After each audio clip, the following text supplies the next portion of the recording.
Is racism a spiritual issue? The world has faced unprecedented trauma and tragedy on various fronts over the past few years.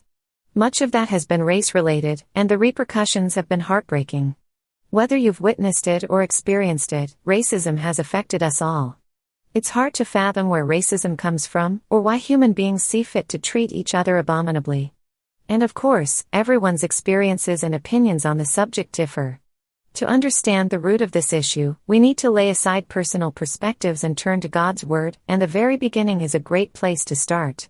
Genesis 1:27 tells us God created people in His image, and reflecting His likeness, we all have intrinsic value and significance. We're all worthy of respect, dignity, love, grace, acceptance, and inclusion. We dehumanize people when, explicitly or implicitly, we disregard them as image bearers of God. Racism begins when we stop seeing God's image in people who don't look like us. Ironically, other people were never supposed to look like us. We were all supposed to look like God. This is what makes racism not just a moral issue but a spiritual one too. While various approaches to racial restoration and reconciliation are helpful and necessary, it's also time to deal with racism on a spiritual level. We need to learn to see people through the lens of grace and love, the way God does. Revelation 7:9 is a picture of what heaven will be like, filled with the reconciled people of God from every tribe and nation, unified though not uniform. We also need to begin praying the way Jesus taught us to pray, for His kingdom to come amongst all people, on earth as it is in heaven.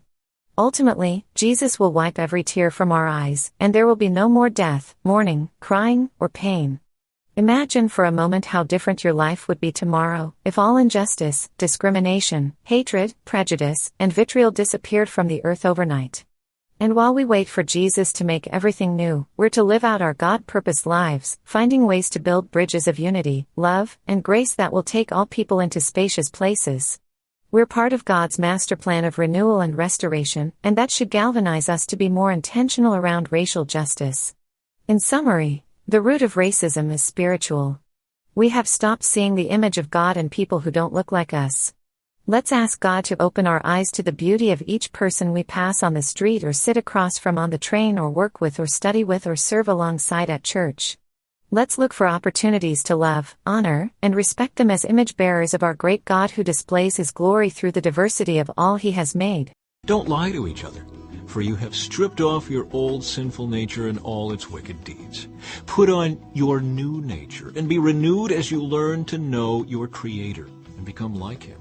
For the Lord is the Spirit, and wherever the Spirit of the Lord is, there is freedom.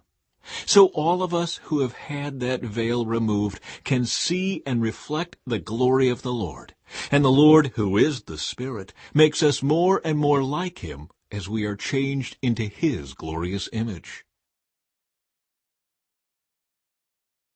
So God created human beings in His own image.